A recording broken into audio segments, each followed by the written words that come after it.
The 2020 edition of Carnage on the Mountain has completed, and we have a new face at the top of the leaderboard. With 18 boards and 46 players, Carnage was the third largest virtual face-to-face event so far this season, resulting in shakeups throughout the Diplomacy Broadcast Network Invitational standings. This is the DBNI Countdown Show.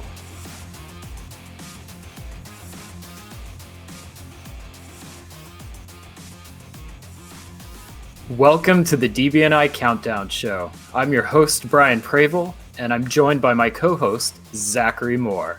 Zach, let's start our show by looking at the list of players who've received an automatic invitation for the DBNI. Thank you, Brian. Anyone who wins a qualifying event receives an automatic invitation. To date, there have been 9 qualifying events, and we expect there to be 4 more auto bids up for grabs this year. Of course, not every event in the DBNI standings is large enough for an automatic qualification. We've added a couple of minor tournaments to the standings this go-around, like Good Con, Corona Con, Total Con. These events weren't large enough for the winners to receive an automatic invitation, but they did still contribute to the DBNI standings, albeit at a lesser rate. So, speaking of standings, Zach, let's remind our viewers what the DBNI tournament is and how the standings are calculated. Okay, viewers, the Diplomacy Broadcast Network Invitational is a 28-person tournament held February 13th, 20th, and 27th of 2021. At the conclusion of the 2020 Diplomacy Tournament Circuit, players that win one of the 13 qualifying events will automatically be invited to participate in the tournament.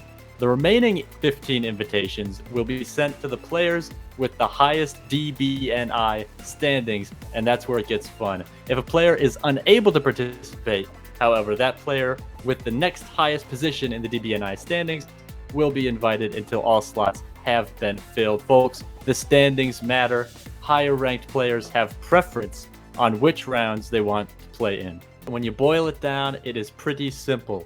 The single most effective way to increase your score in the DBNI is to play events, the larger the better, and place as high as you can. Well, Zach, I think we've waited long enough. Let's get to our latest standings. Added this month are the results from Corona Con, the largest European event so far this season, Carnage, the third largest virtual face-to-face event of the season so far, and a couple of minor corrections to the Cascadia results. We can expect some shakeups in the standings. Let's see them now. Well, Brian, we have got a new sheriff in town, and he comes from Philly with a strong showing at Tempest and big wins at Carnage and Good Con. The new DBNI frontrunner is yours, Bill Hackenbrack. The tournament circuit finally appears to have learned how to play with John Anderson, limiting his score to just 3.5 points at Carnage, dropping him to second place. The Scorpion has made himself scarce since Liberty, but he's only going to drop to third place on the strength of his big win at DixieCon and his results at the Boston Massacre and Liberty Cup. Like Christian, Tanya Gill has not played any recent games but comes in at fourth place thanks to her big win at the Boston Massacre. And coming in at fifth, it's Tugboat Tommy Anderson scooting his way through the season. His win of the second largest virtual face-to-face event, the Liberty Cup, has helped him play damage control, dropping only 1 place in the DBNI standings. Our first extended deadline player, Brewmark, comes in at 6th place. He recently won the Online Diplomacy Championship, a 46-board tournament, and has been awarded maximum points for winning the largest extended deadline event to date. And staying in the realm of extended deadline, next up is Davide Scignoli. Davide is 7th place thanks to the strength of his win of the 43-board Nexus Season 4 tournament. Of note to our viewers, all players in the top 7 have won an automatic invitation event, which has been notated with an asterisk. Moving on, looking at places 8 to 14. In 8th place, playing in his 3rd event at Carnage this weekend, Andrei Gribakov adds to his Tempest win and increases his points total, but not enough to keep him from moving down 1 place. And Nicolas Sahujet is the only player in the top 10 that has not won an automatic invitation. The world champion's impressive performances at Carnage and CoronaCon adds to his list of solid results at the Liberty Cup to make a huge move up the leaderboard into 9th place. DBN's own Siobhan Nolan is the only player to win an automatic invitation from a face-to-face event in the 2020 season. Siobhan's win at Cascadia just barely manages to keep her into the top 10. And Natty Schaefer pushed out of the top 10, but still looking good thanks to big scores at Liberty and Tempest. He's in a comfortable position as we approach the back portion of the 2020 tournament circuit. Ed Sullivan's Care Bear heart shrunk 2 sizes this weekend as he continues his journey to find the heart of a champion. His 2nd place finish at Carnage helped him make the 2nd largest move of the month, moving up a whopping 35 places to 12th place. And Hunter Catcher did not play at Carnage, but still managed to move up based on the addition of his results from Cascadia. These standings were previously omitted due to Hunter being registered under a different name at that event. And Andrew Goff, 3-time world champion, drops 4 places to 14th after missing Tempest and Carnage. Andrew's big points are from his 2nd place showing at Dixie, but he's been relatively quiet since. And keeping it rolling with number 15, Maxim Popov has been an active player this year, a best country specialist. He's going to drop 3 places as his strong 2nd place finish at the Boston Massacre is only supported by a couple of 14th place finishes, once at Liberty and one last weekend at Carnage. Sergei Saragin may be new to the face-to-face community, but he's done extremely well in extended deadline play. His 2nd place finish at the Nexus Season 4, plus his results from the Boston Massacre and Liberty Cup, help him hold on to a 16th place position. And Karthik Kaneth narrowly missed making the top board at Carnage, but his 8th place at that tournament, combined with his 2nd place result at Tempest, has improved his score, moving up into 17th place. After a hot start with 2 top 5 finishes and expert play as England earlier in the year, the editor of the Diplomacy Briefing, Russ Dennis, could be passing his work on to his interns and drops 3 places. And we've got another Web Dipper, Tekliz, with a solid 2nd place finish in the Online Diplomacy Championship, but no other qualifying scores. Tekliz drops 3 places into 19th, hanging on the strength of that one score.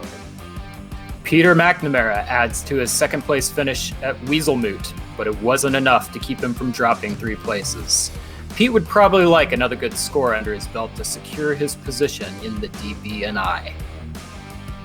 And shooting up the leaderboard thanks to his win at CoronaCon, which was previously unlisted, it's Conrad Woodring. The event now was not large enough for an automatic invitation, so Conrad still needs to qualify another way, and he is certainly catchable by the field. Conrad's looking for another good score before he can feel comfortable in his spot. On to our final list of players above the cut line. Here's 22 to 28. In 22nd place, a finish at Cascadia 2020 and a decent result at Weaselmoot have Riaz Varani in the top 28. But like many others with scores in this range, a 3rd event score would go a long way towards helping him secure his invitation. And shooting up the leaderboard, a hobby newcomer no longer, Farron Jane's impressive 4th place finish at Carnage vaulted her up 36 places in the DBN top 28. If Farron continues what she has done in her first 2 events, she could easily crack her way into the top 14. The question now will be if she can adapt to playing with a target on her chest. Another player who's not played recently, Jonathan Saul, is desperately clinging to his early success at Dixie, but is getting dangerously close to the cut line. And Marcus Zylstra, aka Captain Memes, 3rd place finish in the Nexus Season 4 tournament has given Marcus just enough points to qualify in the top 28. But it may take more than a single 3rd place finish to keep him in the Invitational. Will the mind behind the DiploStrats YouTube channel be able to place high enough at one more event to secure his invitation? Napoleon of Oz's third place at the Online Diplomacy Championship is enough to place them in the top 28 today. But with one more large extended deadline tournament and 3 virtual face-to-face events to go, it's looking less and less likely that this single score will be enough to hold on. And the big guy from Big Sky, Craig Mayer, treading water in the standings as his neighbors drop a few places. Greg managed to increase his points just enough at Carnage to hold his current position and stay inside the top 28. That being said, his position is perilously close to the cut line, and he's going to need another big score to keep him in this event. And squeaking into the top 28 and taking the final DBNI spot by just 1.7 points, Brad's 32nd place finish at Carnage only scored 2.5 points, but that was enough to hold on to his invitation. Every place matters when you are this close to the cut line. And Brian, let's check out the players on the bubble who are just outside the cut. Looking in places 29 through 35, it's Benji Aarons Richardson, Jason Mastbum, Zachary Moore, Jackson Roberts, Klaus DeGroff, your humble narrator, and Ben Kellman. Only 6.4 points separate these players from making it into the top 28, so it won't take a huge score for them to shake things up. Yeah, Zach, 6.4 points was the value of 15th place at Dixie, 14th place at Carnage, and 13th place at the Boston Massacre. Those are not huge scores. The scores towards the bottom of the standings right now are extremely tight. For players living in the bubble right now, every single place at every event matters. And players are running out of opportunities to qualify. But that being said, with the points as stacked up as they are towards the bottom, there's a lot of room for players to make some moves, even for people that aren't even close to the bubble right now. Just as an example, Farron Jane jumped from 59th place into the top 28. So Farron, Ed, Conrad all make really big moves. And it just goes to show you, with the points that low towards the bottom and as congested as things are, every single place matters. So on that note, Zach, we're going to play a game called Bubble Watch. Each of us will name 2 players that we think are vulnerable to losing their invitation, and 2 players that are not in the top 28 we think have a good chance of weaseling their way in. So with that, let's take a look at our Bubble Watch. Absolutely. And Brian, I've decided to end the show on a positive note, so let's start by jumping into the mud. Here are the players that I think are most vulnerable. First, Riaz Virani out of British Columbia, hanging there in the 22 to 28 range. All the scores in that range are very close. Nobody's getting in from that range with the score they have right now. Riaz is going to need another big result. The majority of his scoring, though, has come from just a couple results. He hasn't been active in the virtual face-to-face tournaments. He's going to need to get into some games if he wants to hold on to that spot. And secondly, I think Marcus Zylstra, Diplostrats, Captain Meme, is in real trouble. Maybe Marcus needs to spend a little less time cutting together 10-hour YouTube videos and a little bit more time playing some diplomacy, because that one big online result from Nexus Season 4, again, it's not going to hold on, and he's running out of opportunities. He's going to need more points if he wants to qualify, and we're going to get into this later in the show, Brian, but opportunities are starting to run out. Yeah, and for my picks, I've got also Craig Mayer. Craig is I see a lot of similarities in our gameplay styles. I think he's got a vulnerable position, though. At 27th place, he's got a really interesting spot. He's got a top 5 finish at Liberty, a top 10 finish at Carnage, but doesn't have any huge scores to help protect his position. I think Craig's going to need at least one more top 3 or top 4 score in order to feel comfortable with this position and secure that invitation. And for my second pick, I'm going a little risky here, Zach. I didn't want to take the easy route and pick somebody that had only played one game or was primarily playing online and really hasn't been that active. So I went all the way up to 16th place Sergey has played in 3 events and has had an extremely strong 58.2 points from his second place finish at the Nexus Season 4 tournament. But his other 2 events are only netting him a total of 4.4 points combined.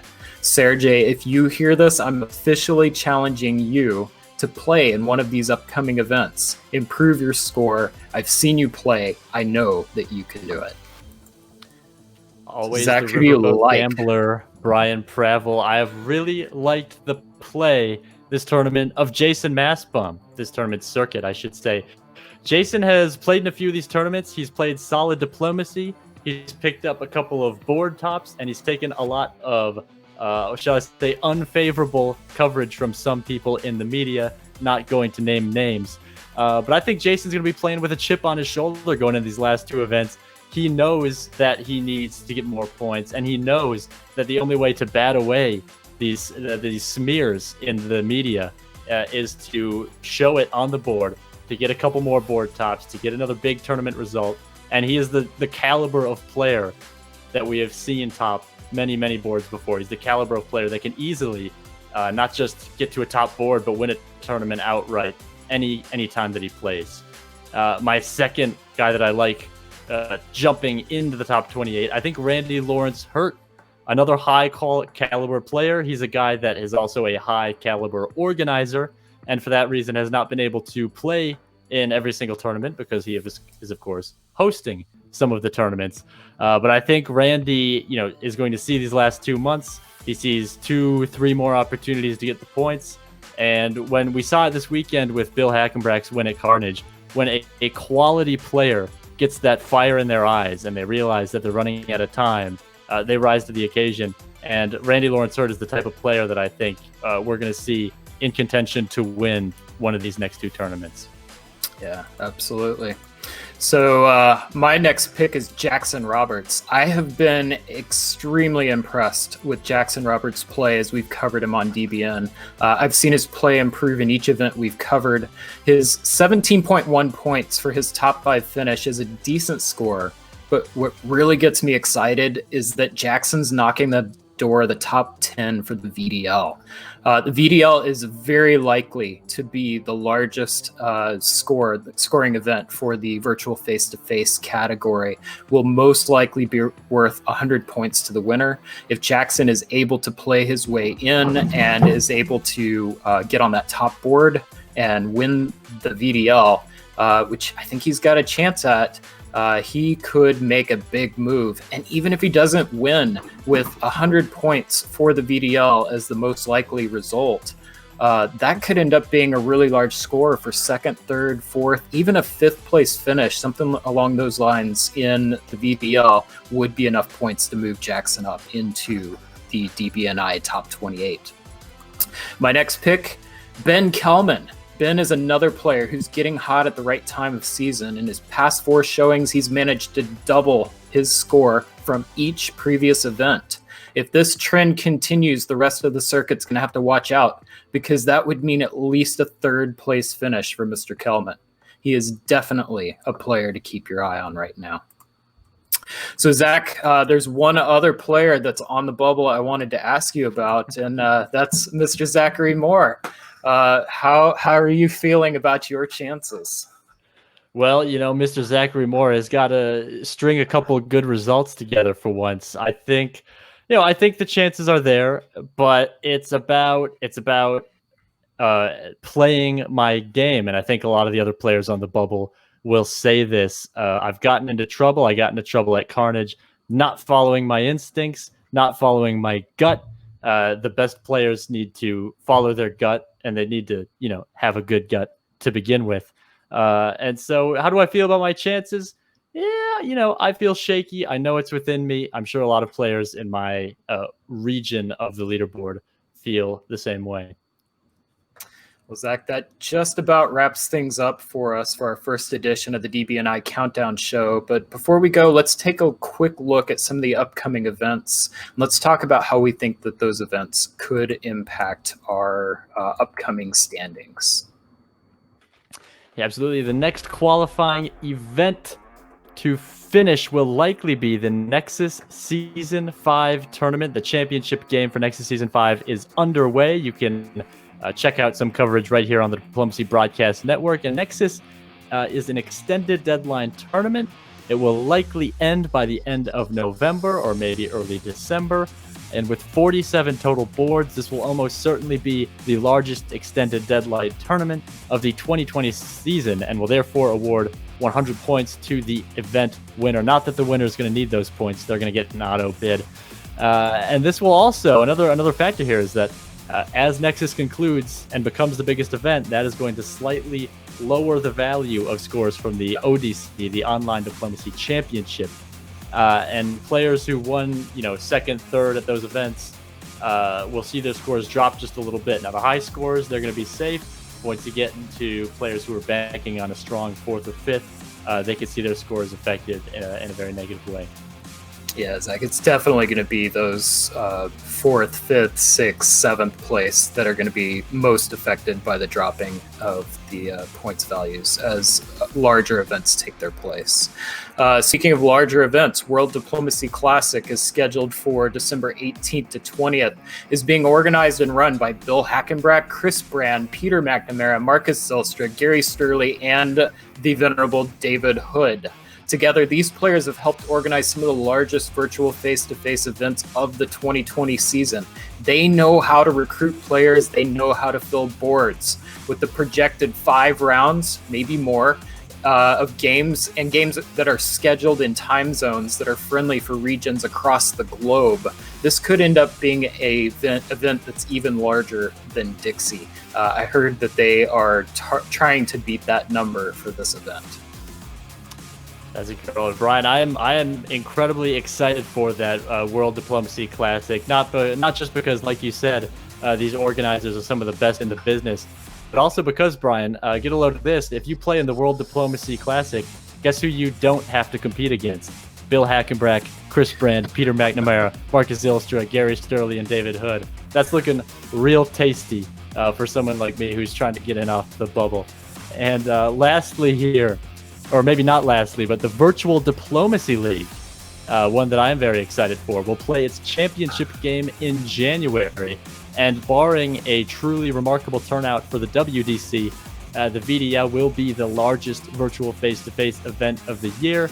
That means not only is the winner getting an auto qualifier and 100 points towards the DBNI, but all of the other virtual face-to-face scores will lose a little bit of their value as their relative strength declines. So players who placed highly at other virtual events probably, again, won't be affected much, but if you're relying on a lot of 4th, 5th, 6th place tournament scores in these other events, you're going to have a few important points shaved off as the VDL wraps up, and a lot of new points pouring into the standings as well.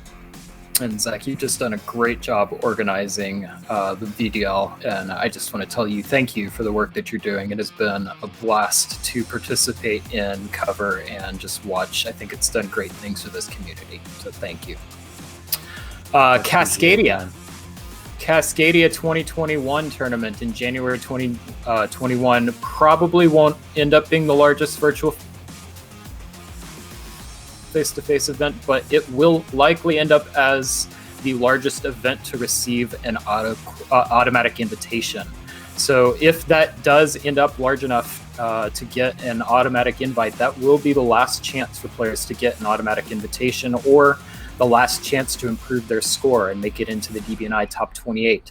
After Cascadia 2021 completes, DBN will do a final tally. We will release our final results and send the official invites out to the players to participate in the DBNI event itself. So, Zach, that wraps up our show, their very first DBNI Countdown show. We did it. Thank you for helping me host this show. It was a lot of fun. Do you have any parting thoughts? Brian, I have one parting thought, and that is, that the cream rises to the top, and the cream has risen to the top in the DBNI rankings. If you took away all the numbers, you didn't let me look at the list, and you just told me that the 3 top players in 2020 have been Tanya Gill, Christian Klein, John Anderson, I wouldn't have batted an eye. That would have sounded exactly right. And so the fact that the quantifying the rankings, the numbers have backed up what seems to be what the eye test has revealed. I think that is great news for the rankings, and just goes to affirm what we've all thought all year long. Absolutely. Well, I would like to thank each of you for watching. This has been a really fun show to put together. If anybody has any questions or feedback, you can reach us at DiploBN on Twitter. You can also reach us via email at info@diplobn.com. And if you don't mind, please subscribe, please comment, please like. This is a passion project for the DBN team. Our goal is to try and spread this game that we love to as many people as we can. And subscribing, liking, and adding comments helps with the YouTube algorithm, helps bring that up to the top, helps reach new viewers, grow this audience, and hopefully it will result in more games of diplomacy being played, which is exactly what we're trying to do here. So thank you so much. I really appreciate everybody's time. Thank you, Zach Moore, and we will see you on a diplomacy board soon.